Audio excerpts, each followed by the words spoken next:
can start with the practical session. So I will use OpenAI. In the practical session, I will show a few examples. In the bootcamp, of course, you will have more examples, more notebooks, and also we are sharing notebooks and the data sets with our students. So before the notebook, I want to show something on the website. Remember, we have different menus, documentation, API reference, examples. So my suggestion is always check the website before using specific model or examples, because they have clear explanations and also they have some rules, instructions, so you can follow their instructions to have optimized solutions. Okay.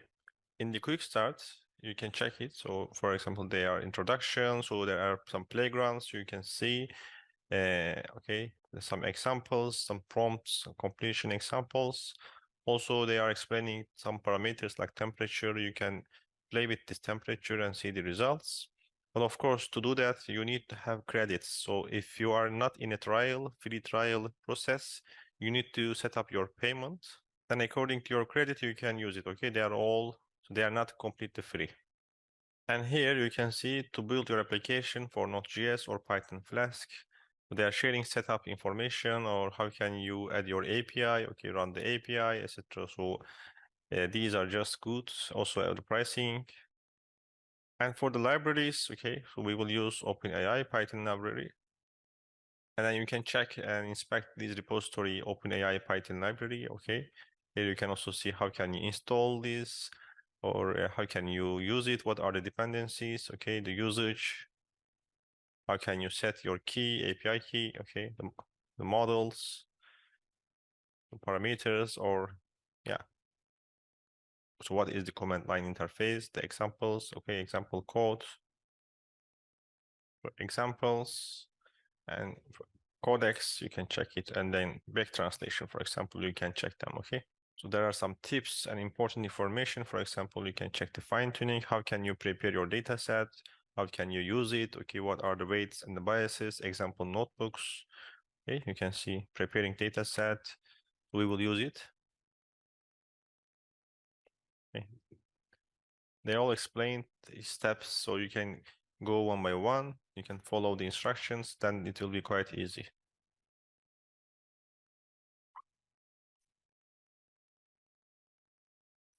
Also here you can see the example notebooks, for example, fine-tuning classification, okay? And you can check it. And by the way, they are continuously updating and releasing new versions, okay? On 13th of June, they added function calling and other API updates. So you can check their website. As you see here, function calling and other API updates. So in the bootcamp, we will also see them. We will see the other updates. So we are continuously updating the course content and the materials and the notebooks, okay? And lastly, on the website, so the examples, remember I explained a bit, but here you can see different example codes. There are different categories, okay, for the generation, translation, code, for example, you can check the code, and there are different code-based examples, write a Python docstring, explain a code, SQL translate. Then when you open one of them, you can see an example prompt, okay, the settings, also the sample response for this prompt, and how can you use it, okay? How can you import it, setting API here, so the response with completion create, you can see other parameters, so it's quite simple. In the notebook, we will follow these example requests, okay? And I will explain the parameters one by one. Okay, let's start. I will use Google Colab environment, okay? And we will build our own SQL translation example, okay? Before that, of course, we need to install OpenAI. Like other packages, you need to use pip install command, then upgrade to get latest version and OpenAI. I already installed it, and you will see, okay, and successfully installed message here. Then you can import it. So importing is quite simple, right? Import OpenAI. Then, like in the example, you need to first set API key. Okay, how can you get your key, API key? In the website, in the platform OpenAI, firstly, you should click on this, then you will see view API keys. And for the first time, there will be nothing here, then you should create your new secret key. then you can directly copy it. I already created one, so you just need to create new secret key, okay? You need to give a name. When you click on create secret key, there will be a key, and then you can copy it, okay? And after copying your key, you can just directly paste it here, okay? API key, then you can set it OpenAI API key with your variable, okay? That's all. Then we need to create a prompt variable. Remember the example, okay? We are using the same structure, okay? As you see here, we are using the same structure with this prompt, so you can directly copy it if you want. But instead of Postgres SQL, we will use Microsoft SQL, okay? So the Microsoft SQL tables with their properties, and we define some employee, department, sales, and we are giving some information, and then the query will be list the names of employees whose total sales in the last 3 months have been more than 10,000 euro. As you see, I added also the select. So select is the first word of the output, right? So normally if you want to list something from the SQL tables, you can use select command, right? So we are giving the first token of the output. It is important. So now we can use the same structure. So to create a response, we will use OpenAI completion and create. So in this create method, you can see there are some parameters. The first of all, the model. So remember, there are different model names. You need to give the model names.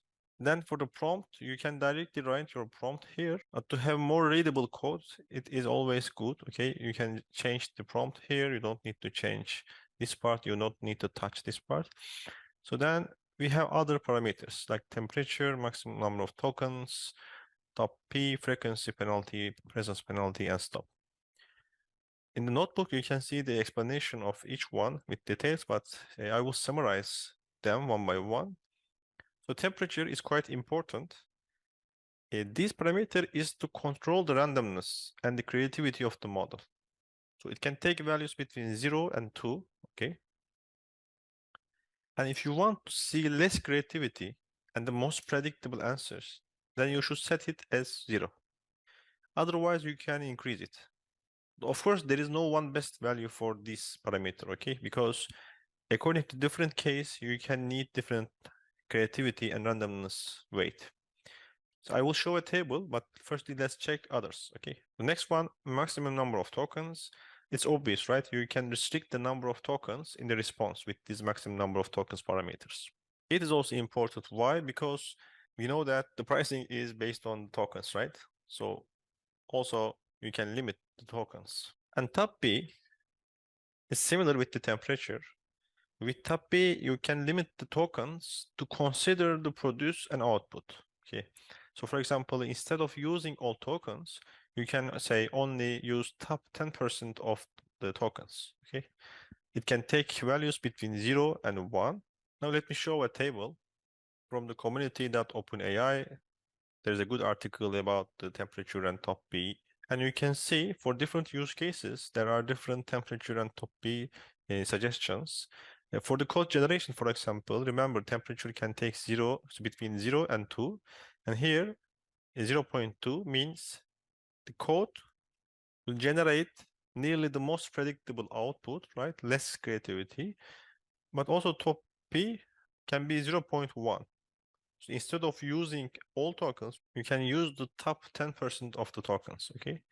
So for the code generation, it is good. Why? Because we don't need creativity in the code generation, right? We are not writing a novel. But for the creative writing, as you see here, you can increase the temperature, right? To increase the randomness, to increase the creativity. Also, you can increase the top P. Why? So 0.8 means 80% of the tokens will be used, right? To generate more diverse outputs and more creative outputs, you should increase the top P. So for different use cases, there are different numbers, the suggested numbers. So the message is you can control the creativity and the randomness and the output diversity with this temperature and top P, okay? And we have also some penalty parameters. With these parameters, you can reduce the chance of a word being chosen again. They can take values between -2 and +2, and usually the recommended interval is between 0.1 and 1. Okay. Stop is null as default, but you can give a string or an array of string. So you can set to where the API will stop generating further tokens.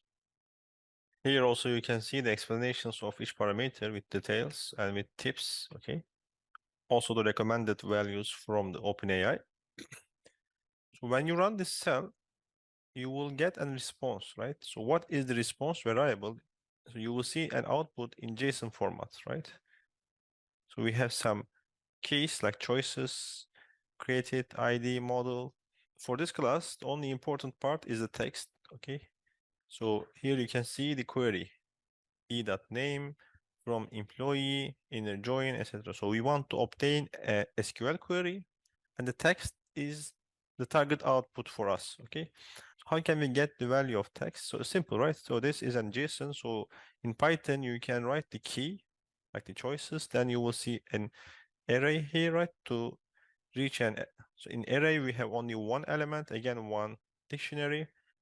Then we can use the key of this part, text, right? To reach this query. So simple, you can write the choices, for example, then the 0, then you will get the first part, okay? The finish reason, the array, right? The index, etc. Then you can again write the key of text to reach this part. So basically, response, choices, 0, the first element, the text, okay, the key. Then here you can see, okay, the text. But remember, we wrote the first token of this query, the select. Therefore, the select is missing in the output. We can add manually select plus response and choices 0 text. Okay. And here you can have better visual, more readable, right? Select e.name from a table. So inner join on and where the conditions. So group by. So this is just a simple SQL query. So here we use text DaVinci model, okay, 003. You can use different model, GPT 3.5. So, and instead of completion create, you can use chat completion create, okay. Syntax is not same, but very similar. So here you can give the model name, okay, GPT 3.5 Turbo. But here we can divide the prompt according to the roles. For example, we have system and user, so two different roles here.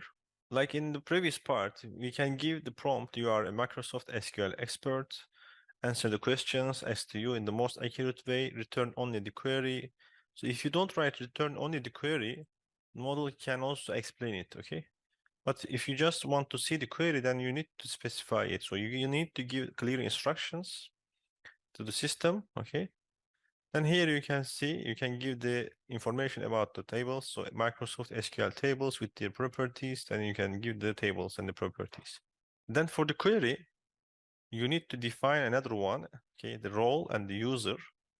And the content, you can just write the query. A query to list the names of the employees whose total sales in the last 3 months have been more than 10,000 euros. The same, okay? But instead of writing a prompt, now we added two different roles, system and user. And in the system, we added some instructions and information. For example, you can go chat completions, and then in the chat completions, you can see, okay, the model messages, the structure. We have role and contents. So when we run this cell, okay, the OpenAI chat completion create with this message, we can obtain a response, okay? Then response will be like that, similar. As you see here, we have a JSON, okay, and some keys, and the content, okay, the message is the target output for us for this example, and the content. And here you can see the SQL query in the content. So we want to obtain this. Again, similar, you can just use the keyword, okay? So here, the choices, and we have an array, right? So to reach this part, we can write 0, okay, the first element. Then there will be a dictionary. So we want to reach the message and the content. Therefore, message and the content. Then you can see directly the query here. Select ename from table, inner join, etc. So as you see, there are different ways to do that. In the chat completion, you can also give different parameters, okay? Instead of using default values, you can specify different numbers, different values. For the temperature, for the top B, max tokens, they are the same. And you can define a function like here, like we did. So ChatGPT function, okay, and the parameters are the system and the question. So you can use the chat completion create of the OpenAI. Of course, each of them can be a parameter, but now we are using only model GPT 3.5 Turbo. So you can get the system and the question contents as inputs, okay, like in this example, and you can set these parameters, temperature, etc., right? And you can return just the query part, not the whole response, but you can just write this structure to reach the content, the target content, and you can return only this part. So here you can see we are defining the system and the question variables. Then we can call our function ChatGPT function with these parameters, system and the question, and this is the output. There are more examples in this notebook: Python to natural language, translate programming languages, explain code. So Python bug fixer, you can give a Python code, then the model can find the bug and fix it, okay? Or you can convert your JavaScript to Python. You can give a JavaScript, then you can generate an output in Python. Or so doc strings are important for the documentation and the code readability, right? So you can just generate doc strings with the OpenAI, okay? It is also quite beneficial. Also, you can edit your codes.